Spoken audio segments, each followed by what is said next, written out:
రాష్ట్ర యువతకు విదేశీ ఉపాధి అవకాశాలను విస్తరించే అంశాలపై రాష్ట్ర ప్రభుత్వం ఫోకస్ పెట్టింది. మంత్రి వివేక్ వెంకటస్వామి జర్మనీలో జర్మన్ ఫెడరల్ ఎంప్లాయ్మెంట్ ఏజెన్సీ అధికారులతో ఉన్నత స్థాయి సమావేశం నిర్వహించారు.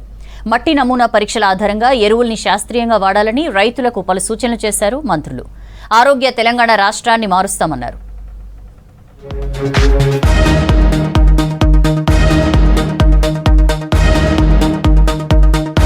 తమిళనాడు ఎన్నికల్లో స్టార్ క్యాంపెయినర్లుగా తెలంగాణ కాంగ్రెస్ ముఖ్య నేతలను నియమించింది AICC. CM Revanth Reddy, deputy CM Bhatti Vikramarka, మంత్రి ఉత్తమ్ కుమార్ రెడ్డిలను స్టార్ క్యాంపెయినర్లుగా నియమించింది ఏఐసీసీ అధిష్టానం. దీంతో పాటు మంత్రి ఉత్తమ్ కుమార్ రెడ్డికి అదనపు బాధ్యతలు అప్పగించింది. తమిళనాడులో కాంగ్రెస్ పోటీ చేస్తున్న 28 అసెంబ్లీ నియోజకవర్గాలలో 12 అసెంబ్లీ సెగ్మెంట్లకు సీనియర్ అబ్జర్వర్గా నియమించింది.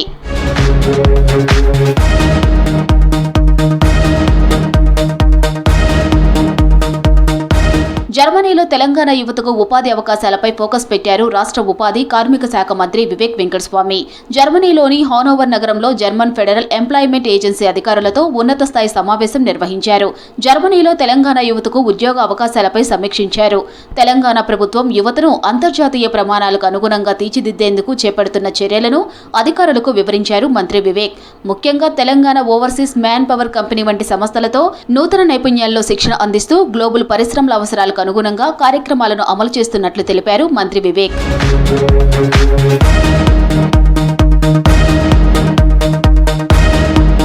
మట్టి నమూనా పరీక్షల ఆధారంగా రైతులు ఎరువులను శాస్త్రీయంగా వాడాలని సూచించారు వ్యవసాయ శాఖ మంత్రి తుమ్మల నాగేశ్వరరావు. విచక్షణారహితంగా రసాయన ఎరువులు వాడటం వల్ల భూసారం దెబ్బతిని పంట దిగుబడులు తగ్గే అవకాశం ఉందన్నారు. ప్రభుత్వం నేల స్వభావానికి అనుగుణంగా శాస్త్రీయంగా ఎరువులు వినియోగించేలా ప్రణాళికలు అమలు చేస్తుందని చెప్పారు. భూసార పరీక్షల తరువాత నేల ఆరోగ్య కార్డులో పొందపరిచిన వివరాలను రైతులకు వాలంటీర్లు క్షుణ్ణంగా వివరిస్తారని తెలిపారు. రాష్ట్ర వ్యాప్తంగా 30,000 మంది యువ రైతులను ఎంపిక చేసి శిక్షణ ఇస్తున్నట్టు తెలిపారు తుమ్మల. సెక్రటేరియట్లో రైతు నేస్తం కార్యక్రమంలో పాల్గొన్నారు మంత్రి.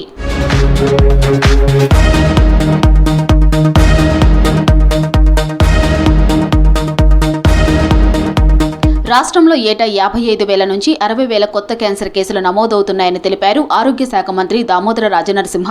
రాష్ట్రంలో క్యాన్సర్ ట్రీట్మెంట్ మరింత బలోపేతమవుతుందని చెప్పారు. ప్రజాపాలన ప్రగతి ప్రణాళికలో భాగంగా నిమ్స్ క్యాన్సర్ బ్లాక్లో ఏర్పాటు చేసిన కొత్త సేవలను ప్రారంభించారు మంత్రి. అత్యాధునిక సేవలతో క్యాన్సర్ రోగులకు ఖచ్చితమైన రేడియేషన్ ట్రీట్మెంట్ అందుబాటులోకి వచ్చిందని వివరించారు. ఎలాంటి ట్రీట్మెంట్ అయినా క్యాన్సర్కు సంబంధించి 4 రకాల ట్రీట్మెంటు, సర్జికల్ ఆన్కాలజీ కానీ, రేడియేషన్ ఆన్కాలజీ కానీ, మెడికల్ ఆన్కాలజీ కానీ అన్ని రకాలుగా ట్రీట్మెంట్కు నిమ్స్ సిద్ధంగా ఉన్నది, ట్రీట్మెంట్ చేస్తూనే ఉన్నది. రోడ్డు ప్రమాదాలు, ఎమర్జెన్సీలో బాధితుల ప్రాణాలు కాపాడేందుకు ప్రభుత్వం తయారు చేసిన సమగ్ర ట్రామా కేర్ పాలసీని లాంచ్ చేశారు మంత్రి దామోదర రాజనరసింహ. హాస్పిటల్స్, క్లినిక్లు, డయాగ్నోస్టిక్ సెంటర్ల అప్లికేషన్లు, అనుమతుల ప్రక్రియను సులభం చేసే క్లినికల్ ఎస్టాబ్లిష్మెంట్ పోర్టల్ను ప్రారంభించారు. హైదరాబాద్ రవీంద్ర భారత్లో అత్యుత్తమ ప్రతిభ కనపరిచిన డాక్టర్లు, నర్సులు, పారామెడికల్ సిబ్బందికి ప్రపంచ ఆరోగ్య దినోత్సవం సందర్భంగా అవార్డులు అందజేశారు.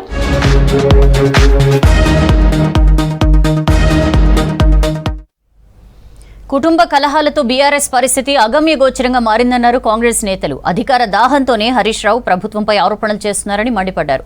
కేసీఆర్ హయాంలో రైతుల భూములు లాక్కున్నప్పుడు లేని సోయి ఇప్పుడు ఎందుకు వస్తోందని ప్రశ్నించారు. రాష్ట్రంలో రైతులు పండించిన ప్రతి గింజను ప్రజాప్రభుత్వం కొనుగోలు చేస్తుందని చెప్పారు కాంగ్రెస్ నేతలు.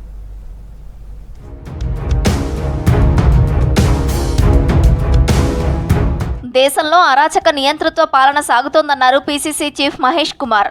బీజేపీ పాలనలో దేశ ప్రగతి తిరోగమనంలో పడిందని విమర్శించారు. ఫ్యామిలీ గొడవలతో బీఆర్ఎస్ పరిస్థితి అగమ్య గోచరంగా మారిందన్నారు. పాలమూరు రంగారెడ్డి ప్రాజెక్టును తక్షణం పూర్తి చేసి లక్షలాది ఎకరాలకు సాగునీరు అందిస్తామని చెప్పారు. నాగర్ కర్నూల్లో డీసీసీ చీఫ్ ప్రమాణ స్వీకారంలో మంత్రి జూపల్లి ఎంపీలతో కలిసి పాల్గొన్నారు. అంతకుముందు మార్గ మధ్యలో మైసిగండి అమ్మవారికి ప్రత్యేక పూజలు చేశారు మహేష్ కుమార్ గౌడ్. కాంగ్రెస్ పార్టీ ఒక మాట ఇస్తే మాటకు కట్టుబడి ఉండదు. ఎన్నో ఉదాహరణలు ఉన్నాయి. సోనియా గాంధీ గారు మాటిస్తే తెలంగాణ ఇచ్చినారు. ఆశామాషగా రాలే తెలంగాణ. సోనియా గాంధీ గారు తలుచుకోకుండా తెలంగాణ వచ్చేదే కాదు. సోనియా గాంధీ గారు గాంధీ మాట మొదలుకొని రాహుల్ గాంధీ వరకు మాట ఇస్తే ఒక మాట వెనక్కి తిరిగి చూసే పరిస్థితి ఉండదు. అలాంటి కమిట్మెంట్ ఇచ్చిన బాగానే ఎలక్షన్ ముగిసినటువంటి అన్ని వార్తలు ఒకటొకటిగా పూరిస్తూ పోతా ఉన్నాం. ప్రజాప్రభుత్వం ఏర్పడినప్పటి నుంచి రైతులకు వేములవాడ రాజన్న కోడెలను ఉచితంగా అందజేస్తున్నట్లు చెప్పారు ప్రభుత్వ విప్ ఆది శ్రీనివాస్. దేశంలో ఎక్కడా లేని విధంగా వేములవాడ రాజరాజేశ్వర స్వామి సన్నిధిలో కోడె మొక్కులు చెల్లించే సంస్కృతి ఉందన్నారు. వేములవాడలోని తిప్పాపూర్ గోశాలలో రైతులకు కోడెలను పంపిణీ చేశారు. భారతదేశంలో ఏ దేవాలయంలో లేనటువంటి విశిష్టమైనటువంటి మొక్కు వేముల రాజన్న ఆలయంలో ఉన్నటువంటి సందర్భంలో అనేక మంది భక్తులు తమ కోరికలు నెరవేరిన తర్వాత కోడెలను నిజ కోడెలను స్వామివారికి సమర్పించుకోవడం, వాటిని పెంచి పెద్ద చేసిన తదుపరి ఈ ప్రాంతం ఉన్నటువంటి పేద రైతులకు ఉచితంగా అందజేసి వారి వ్యవసాయంలో చేదోడు వాదోడుగా ఉండే విధంగా రాజన్న ప్రసాదంగా ఏ ప్రభుత్వం వచ్చిన తర్వాత అందివ్వడం జరుగుతూ ఉంది. రైతులు పండించే చివరి గింజ వరకు కొనుగోలు చేస్తామన్నారు ప్రభుత్వ విప్ నకరేకల్ ఎమ్మెల్యే వేముల వీరేశం. నల్గొండ జిల్లా చిట్యాల మండలంలో PACS ఆధ్వర్యంలో ఏర్పాటు చేసిన వడ్ల కొనుగోలు కేంద్రాలను ప్రారంభించారు. కొన్న ధాన్యాన్ని మిల్లులకు తరలించేలా చర్యలు తీసుకోవాలని అధికారులను ఆదేశించారు. చిట్యాల మండలంలో IKP PACS సెంటర్లను ప్రారంభించడం జరిగింది. అన్ని ఊర్లలో PACS సెంటర్లు IKP సెంటర్లని ప్రారంభిస్తున్నాం. రైతులందరూ కూడా మేము చేస్తున్న విజ్ఞప్తి ఒకటే, ప్రభుత్వం నిర్ణయించినటువంటి మద్దతు ధరకు మేము ఈ ధాన్యాన్ని IKP PACS సెంటర్లలో అమ్ముకొని మద్దతు ధర పొందాలని మేము విజ్ఞప్తి చేస్తాం. పెళ్లైన 6 నెలలకే కళ్యాణ లక్ష్మి, షాదీ ముబారక్ చెక్కులు ప్రజాపాలనలో అందిస్తున్నట్లు చెప్పారు cantonment MLA Shri Ganesh. MLA camp కార్యాలయంలో లబ్ధిదారులకు చెక్కులు అందజేశారు. వెస్ట్ మారేడుపల్లిలోని నెహ్రూ పార్కులో పలు అభివృద్ధి పనులు చేపట్టేందుకు పరిశీలించారు. కేసీఆర్ గారి గవర్నమెంట్ ఉన్నప్పుడు పిల్లలు పుట్టిన తర్వాత మాకు చెక్కులు వస్తుండే. ఈరోజు మాకు 6 నెలల లోపట్నే మాకు చెక్కులు వస్తుంది. పెళ్లి చేసుకున్నప్పుడు ఎంత సంతోషంగా ఉంటామో, ఈ డబ్బులు వస్తే మా బాధలన్నీ కూడా పోతుంది. కాబట్టి గౌరవ ముఖ్యమంత్రి గారికి ధన్యవాదాలు తెలుపుతున్నారు. మాజీ మంత్రి హరీష్ అధికార దాహంతో తహతహలాడుతున్నారని విమర్శించారు కాంగ్రెస్ నేత ఎమ్మెల్సీ అద్దంకి దయాకర్. మహాభారతంలో శకునిలా మారారని మండిపడ్డారు. గతంలో భూబకాసూర్లు రైతుల భూములు లాక్కున్నప్పుడు లేని సోయి ఇప్పుడెందుకు వస్తుందని నిలదీశారు అద్దంకి దయాకర్. మామ బయటికి రాడు, బామ్మారిది ఊర్లో లేడు. హరీష్ రావుకిగా దొరికిందే ఛాన్స్గా. ఎవరు నమ్ముతారని హరీష్ రావు మాటలు, ఈ శకుని మాటలు. భూముల మీద ఒకరోజు మాట్లాడిండు, ఇంకో రోజు రైతుల మీద ఆవేదనతో గురించి ఒకరోజు మాట్లాడుతున్నాడు. ఆయన మాట్లాడుతున్న తీరు చూస్తే ఏంటంటే తనకే అర్థం కాని స్థితి ఉన్నట్టు మనకు కనబడుతున్నది. 1000 స్తంభాల దేవాలయం పునరుద్ధరణ పనుల కోసం కేంద్ర ప్రభుత్వం 14,44,00,000 నిధులు మంజూరు చేసిందన్నారు ఎంపీ కడియం కావ్య. 2 ఏళ్లుగా సీఎం, ఎంపీ, ఎమ్మెల్యేలు, మంత్రులతో కలిసి కేంద్ర ప్రభుత్వం దృష్టికి తీసుకెళ్లామన్నారు. 1000 స్తంభాల గుడితో పాటు ములుగు, పరకాల, ఖిలా వరంగల్, స్టేషన్ గన్పూర్లోని పురాతన ఆలయాల అభివృద్ధికి సహకరించాలని కోరినట్లు చెప్పారు. ప్రతిసారి మనం అడుగుతానే ఉన్నాం కాబట్టి అక్కడ చలనం వచ్చింది. ఇప్పుడు వాళ్ళు ఏమంటున్నారంటే మేము ఇచ్చినామంటున్నారు. మరి మీరు 10 ఏళ్ల నుంచి ఉన్నారు కదా, అప్పుడెందుకు ఇవ్వలేదు? ఇప్పుడే గంపగుత్తగా ఒక 1000 పిల్లర్స్కి ఎందుకు ఇంత ఇచ్చారు? నేను 10 crores అడిగితే వాళ్ళు ఇంకా మన మీద కాస్త ఆ దేవుడి దయ వల్ల ఇంకో 4 కోట్లు ఎక్కువ ఇచ్చినారు. ఇంకో 50 సంవత్సరాల వరకు కూడా దీంట్లో ఎటువంటి డిస్టర్బెన్సెస్ లేకుండా మనం మంచిగా అభివృద్ధి చేసే దిశగా మనము వెళ్ళొచ్చు. వరల్డ్ హెల్త్ డే సందర్భంగా గద్వాల్లో ఆరోగ్య వారోత్సవాలు ఘనంగా ప్రారంభమయ్యాయి. ప్రజాపాలన ప్రగతి ప్రణాళిక 99 రోజుల కార్యక్రమంలో భాగంగా ఈవెంట్ నిర్వహించారు. ఎమ్మెల్యే బండ్ల కృష్ణమోహన్ రెడ్డి హెల్త్ డే ర్యాలీకి జెండా ఊపి ప్రారంభించారు. ప్రభుత్వ మెడికల్, నర్సింగ్ కళాశాలల విద్యార్థులు, వైద్య సిబ్బంది పాల్గొన్నారు. ప్రజలకు మెరుగైన వైద్య సేవలు అందించడమే ప్రభుత్వ లక్ష్యమన్నారు ఎమ్మెల్యే బండ్ల కృష్ణమోహన్ రెడ్డి. రాష్ట్ర ప్రభుత్వ తీరుపై ఆగ్రహం వ్యక్తం చేశారు బీఆర్ఎస్ నేతలు. సమస్యల్లో ఉన్న రైతులకు అండగా నిలిచేందుకు వెళ్తున్న బీఆర్ఎస్ శ్రేణులను అక్రమంగా అరెస్టులు చేయడం సరికాదన్నారు. ప్రశ్నించే గొంతులను పోలీసుల బలంతో నొక్కాలను చూడటం అప్రజాస్వామికమని హెచ్చరించారు. ఇండస్ట్రియల్ కారిడార్లో భూములు కోల్పోతున్న రైతులను కలిసేందుకు బయలుదేరిన మాజీ మంత్రి హరీష్ రావును అరెస్ట్ చేశారు పోలీసులు. BRS deputy floor leader Harish రావుతో పాటు బీఆర్ఎస్ శ్రేణుల అరెస్టును ఖండించారు ఆ పార్టీ వర్కింగ్ ప్రెసిడెంట్ కేటీఆర్. తమ భూములను కాపాడుకోవడానికి పోరాడుతున్న రైతులకు బాసటగా నిలిచేందుకు వెళ్తున్న బీఆర్ఎస్ నేతలను అక్రమంగా గృహ నిర్బంధం చేయడం సరికాదన్నారు. ప్రశ్నించే గొంతులను పోలీస్ బలంతో నొక్కాలని చూడటం ప్రజాస్వామ్యాన్ని ఖూనీ చేయడమే అని ఆగ్రహం వ్యక్తం చేశారు కేటీఆర్. ఇండస్ట్రియల్ కారిడార్లో భూములు కోల్పోతున్న రైతులను కలిసేందుకు బయలుదేరిన మాజీ మంత్రి హరీష్ రావును అరెస్టు చేశారు పోలీసులు. అప్పా జంక్షన్ దగ్గర హరీష్ రావుతో పాటు మాజీ మంత్రులు సబితా ఇంద్రారెడ్డి, ఎర్రబెల్లి, ఎమ్మెల్యే వెంకటేశ్వర్ రెడ్డిని అదుపులోకి తీసుకున్నారు. హరీష్ రావు అరెస్టును అడ్డుకునేందుకు బీఆర్ఎస్ శ్రేణులు యత్నించాయి. పోలీసుల కాన్వాయ్కి అడ్డంగా కూర్చొని నిరసన తెలిపారు కార్యకర్తలు. అంతకుముందు కోకాపేట్లోని హరీష్ రావు నివాసం దగ్గర భారీగా మోహరించారు పోలీసులు. ఆ తర్వాత ప్రెస్ మీట్ నిర్వహించిన హరీష్ రావు అరెస్టులు చేసిన రైతుల పక్షాన పోరాటం చేస్తామని చెప్పి పరిగికి బయలుదేరారు.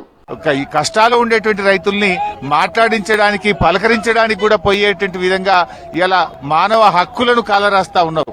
ప్రజాస్వామ్యాన్ని కూని చేస్తా ఉంది ఇలా రేవంత్ రెడ్డి ప్రభుత్వం. కనీసం మేము మాట్లాడే హక్కు లేదా మాకు?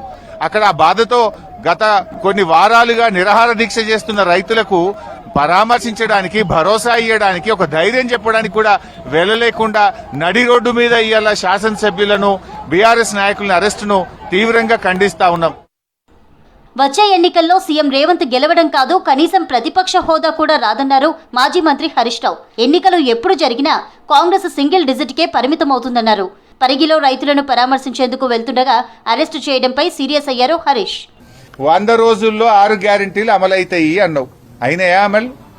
6 గ్యారెంటీలు 100 రోజుల్లో చేస్తాను, 900 రోజులైంది, ఏమైంది అని ప్రతిపక్షంగా మేము అడుగుతా ఉన్నాం. ప్రజలకు అర్థమైంది, నువ్వేదో మళ్ళా గెలుస్తా అని పగటికల్గా అంటున్నావు. ఏడవైనా చెప్తున్నావు. నువ్వు గెలుసుడు కాదు కదా, ప్రతిపక్ష హోదా కూడా రాదు. ఈ రాష్ట్రంలో అసెంబ్లీ ఎన్నికలు ఎప్పుడు జరిగినా కాంగ్రెస్ కు వచ్చేది సింగిల్ డిజిట్. కేంద్రంలోని బీజేపీ సర్కార్ ఉపాధి హామీ పథకాన్ని తొలగించే కుట్ర చేస్తోందన్నారు తెలంగాణ జాగృతి అధ్యక్షురాలు కల్వకుంట్ల కవిత.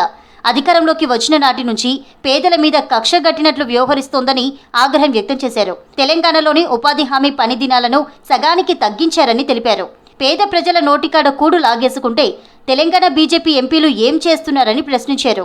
ప్రధాని మోదీతో కొట్లాడి ఉపాధి హామీ పథకానికి నిధులు తేవాలని డిమాండ్ చేశారు కవిత. लेकिन आज जो भाजपा सरकार है यूनियन गवर्नमेंट में, उन्होंने इस एक्ट को बदल के इसको सिर्फ एक मिशन बना दिया, एक प्रोग्राम बना दिया, यानी जो कॉन्स्टिट्यूशनल प्रोटेक्शन था उसको निकाल दिया गया है.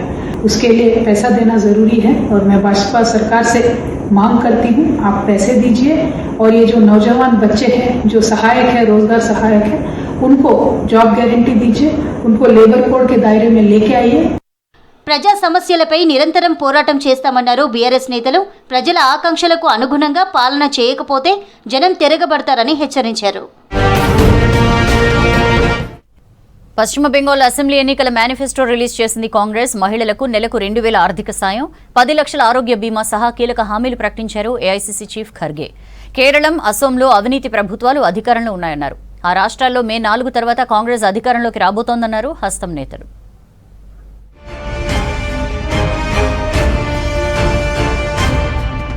हम महिलाओं को 2000 हर महीना देंगे. महिलाओं को पीजी तक फ्री एजुकेशन देंगे जिससे वो सशक्त हो सके. किसानों के लिए 15,000 वार्षिक सहायता दी जाएगी. इसके अलावा फ्री इलेक्ट्रिसिटी और बेहतर प्रोक्यूरमेंट सिस्टम सुनिश्चित किए जाएंगे. అసోంలో అవినీతి బీజేపీ సర్కారును ఓడించేందుకు అసెంబ్లీ ఎన్నికలు మంచి అవకాశమన్నారు ఏఐసీసీ చీఫ్ ఖర్గే. దేశంలోని అత్యంత అవినీతి ప్రభుత్వం అసోంలో అధికారంలో ఉందని చెప్పారు. అవినీతిపరుడు, అహంకారి అయిన హిమంత్ను మరోసారి సీఎంగా ప్రజలు కోరుకోవడం లేదన్నారు. గౌహతిలో పర్యటించిన ఖర్గే హిమంత్ అవినీతిపై మోదీ, అమిత్ షా, ఆర్ఎస్ఎస్ ఎందుకు మాట్లాడటం లేదని ప్రశ్నించారు ఖర్గే. सारे देश में ऐसा कोई चीफ मिनिस्टर नहीं होगा जो भ्रष्ट और अहंकारी. बाहर तो ये बोलते हैं कि कोई भ्रष्ट आदमी को हम सपोर्ट नहीं करेंगे, इस देश में भ्रष्टाचार हम सहन नहीं करेंगे. लेकिन यहाँ तुम्हारा अडॉप्टेड सन खूब खा रहा है, उसकी इंक्वायरी क्यों नहीं होती? కేరళంలో పర్యటించిన ఎల్ఓపీ రాహుల్ గాంధీ ఆ రాష్ట్రంలోని నర్సులను కలిశారు. కాసేపు వారితో ముచ్చటించారు. మన ఆరోగ్య సంరక్షణ వ్యవస్థకు నర్సులు పునాదని చెప్పారు.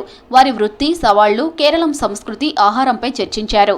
అలాగే కేరళం నర్సుల అంకిత భావం, నిస్వార్థత, సానుభూతి వెలకట్టలేనిదన్నారు Rahul. What would you say is the biggest issue facing the medical system in India? Lack of manpower. Trained manpower or? Both. Trained manpower. Because private nursing mein to abhi the nurse-patient ratio is okay. But if you look at, I did my practice in Safdarjung. I used to see that almost 15 nurses would manage more than 100 patients in a general ward. And what's a good ratio for a nurse to patient? Like 3 or 4? So in a high acuity area, yes, 3 to 4. But for a ward, 6 to 8 is also manageable. గత 10 ఏళ్లుగా కేరళంలో అసమర్థ ప్రభుత్వం అధికారంలో ఉందన్నారు Congress MP Priyanka Gandhi. రాష్ట్రాన్ని LDF ప్రభుత్వం అప్పుల కుప్పగా మార్చిందని విమర్శించారు. వైనాడ్లో పర్యటించిన ప్రియాంక బీజేపీ ఎల్డీఎఫ్ మధ్య రహస్య ఎన్నికల ఒప్పందం ఉందన్నారు. ఎన్నికల్లో యూడీఎఫ్ ని గెలిపిస్తేనే అన్ని సమస్యలకు పరిష్కారం లభిస్తుందన్నారు Priyanka.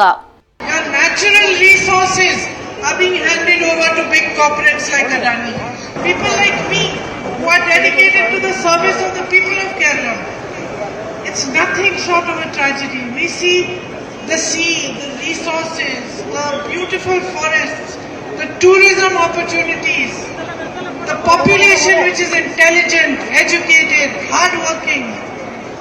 We see resources everywhere being wasted, opportunities everywhere being wasted. ఢిల్లీలో కాంగ్రెస్ సీనియర్ నేత పవన్ ఖేరా ఇంటి దగ్గర హైటెన్షన్ నెలకొంది. ఖేరాను అదుపులోకి తీసుకునేందుకు పెద్ద సంఖ్యలో అసోం పోలీసులు తరలివచ్చారు. ఇటీవల అసోం సీఎం హిమంత్ భార్యకు 3 దేశాల పాస్పోర్ట్లు ఉన్నాయని ఆరోపించారు పవన్ ఖేరా. దీంతో ఖేరాపై హిమంత్ భార్య కేసు పెట్టారు. ఖేరాను అదుపులోకి తీసుకొని విచారించే అవకాశం ఉంది.